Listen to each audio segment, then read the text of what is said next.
Junior school teacher Miss Evans becomes concerned about her new student when she notices the boy often wears dirty clothes to school and rarely speaks to anyone. One day, she follows the boy home and makes a shocking discovery. We're joined by a new student this semester. Miss Evans told her class, "Will everyone please give a warm welcome to Ben?" Ben shrank in his seat as the class greeted him. The young boy's obvious discomfort worsened when some students asked where he came from and why he was there. Miss Evans knew the sad story that forced the boy to join their school in the middle of the year. Her heart had ached when she looked at little Ben's transfer papers. She quickly distracted the other students. "I'm sure we'll all get to know Ben better over time. Right now, however, it's time for math." The class took out their workbooks with a groan. Ben remained very quiet. He kept his head down so his dark hair hid his face. Miss Evans crouched down beside his desk. "Hi, Ben," she said. "I just want to let you know that I'm always available if you need to talk. Changing schools is hard, but I'm sure you'll get settled in soon." Ben glanced at her, and Miss Evans glimpsed his sad brown eyes. The poor child had been through so much. "Thank you, Miss," Ben whispered. Miss Evans placed a hand on the boy's shoulder and continued with the class. At the end of the day, she waited outside with Ben to meet his father. A burly man soon approached them. "Hi, Ben," he said. "Did you have a good day at school?" Ben nodded and left Miss Evans' side to join the man. "You must be Ben's dad." Miss Evans offered her hand to shake. "I'm his teacher, Miss Evans."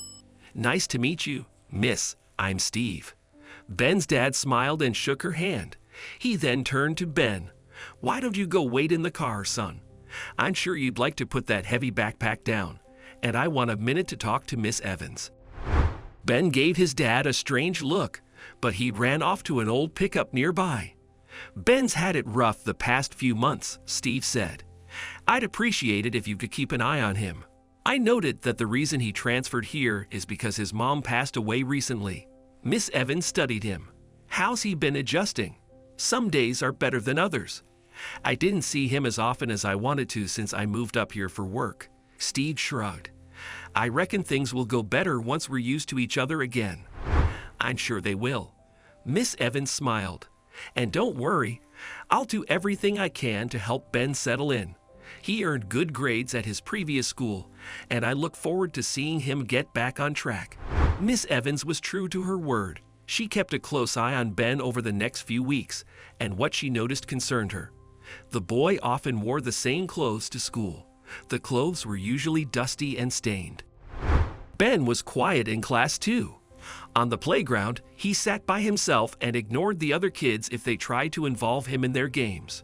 Miss Evans tried to coax him out of his shell, but the boy remained withdrawn until the day he begged Miss Evans for help. The class had just ended.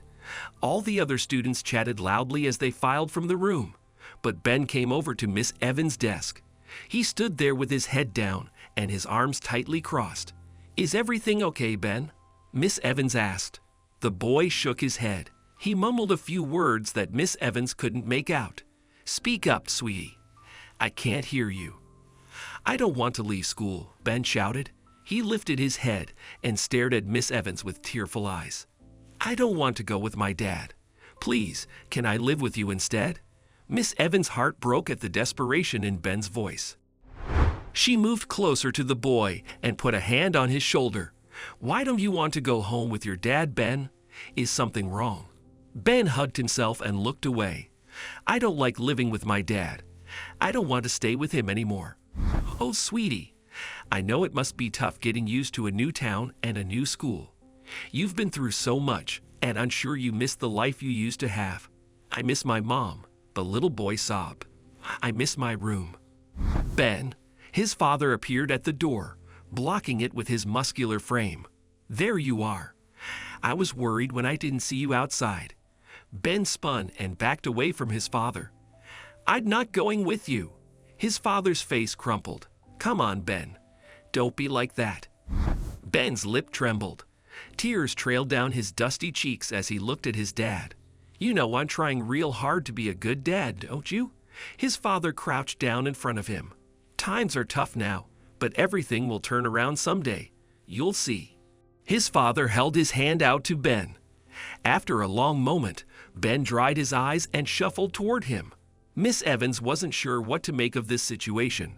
Ben was clearly unhappy living with his father, but how much of that was due to his grief? She suspected there was something more going on. "Let's all walk out together." Miss Evans stood and offered Ben her hand. When they reached the parking lot, Ben pulled free of the adults and ran ahead to his father's pickup. "I'm sorry about all that, Miss Evans," his father said. "Ben's been real stressed lately and he isn't handling it well. I've noticed he sometimes comes to school in dirty clothes," Miss Evans said. "Is everything okay at home?" His father's eyes widened and he rubbed at his beard. "Yeah, we've had some problems with the plumbing. I swear I've reported it to the landlord, but nobody's come to fix it yet. I'm sorry to hear that. He's also real fond of those outfits because his mom bought them for him. He doesn't like to change his clothes," his father added. His father stopped suddenly when they were a few yards away from his car. "I really appreciate you looking out for Ben, but I think it's still going to be a while before he gets used to all the changes in his life." Steve said goodbye to him then. Miss Evans looked on as he climbed into his pickup. The car growled and spat out an awful plume of smoke when he drove away. Despite Steve's reassurances, Miss Evans continued to worry about Ben.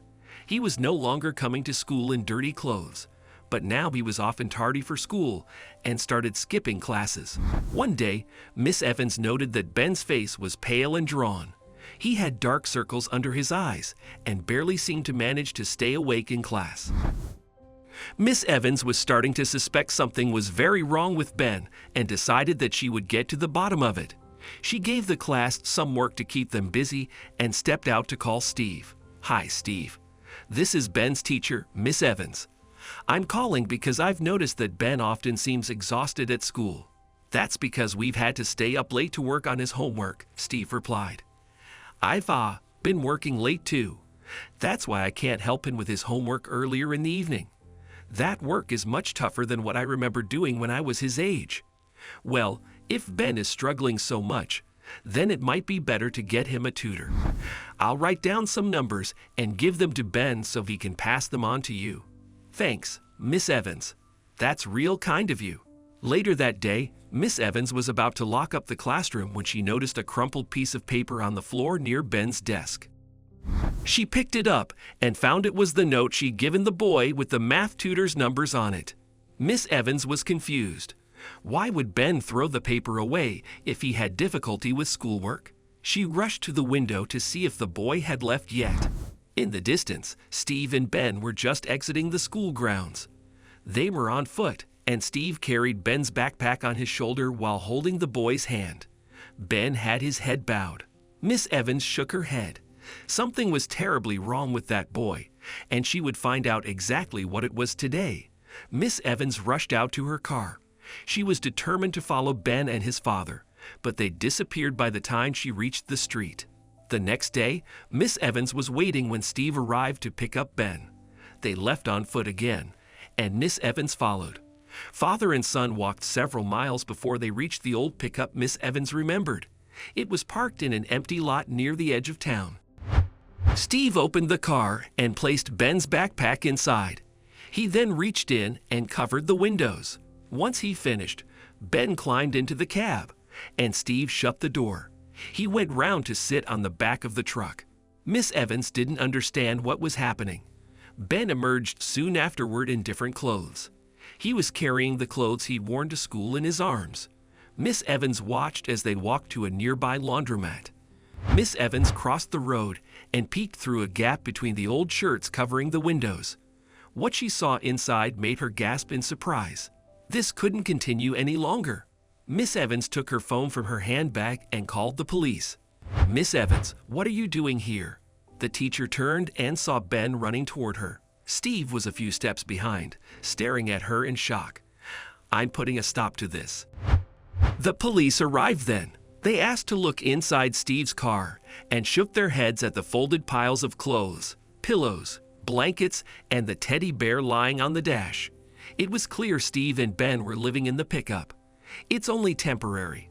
Steve turned from Miss Evans to the police as though he couldn't decide whom to address. I lost my job because I was injured at the factory, but I'll get a new one soon. Then we won't be homeless anymore. I don't mind it so much, I swear," Ben cried. "My daddy brought my pillow and Freckles, my teddy, so I can be happy, and I am, I promise." The little boy grabbed a police officer by the hand. "Please don't take my daddy away from me. Nobody wants to separate you and your dad, honey," the police officer said. "But we can't let you live like this. It's going to start getting cold soon, and you need a place to stay where you'll be warm and safe." The police officer turned to Steve then. "I'm going to take you and your son to a shelter, sir. They'll help you get back on your feet and ensure both of you are taken care of." Steve and Ben went to the shelter, and Steve was later admitted to a rehabilitation center for his work injury. Meanwhile, Miss Evans arranged a special meeting for parents at the school. She explained Steve and Ben's situation to them. The school arranged a fundraiser for Steve and Ben. They raised enough money to rent a modest apartment for Ben and his dad and donated all the furniture and appliances they needed. Over time, Ben transformed from a quiet and withdrawn child to a boy who was always smiling. He became the top student in his class and went on to earn a full scholarship to college.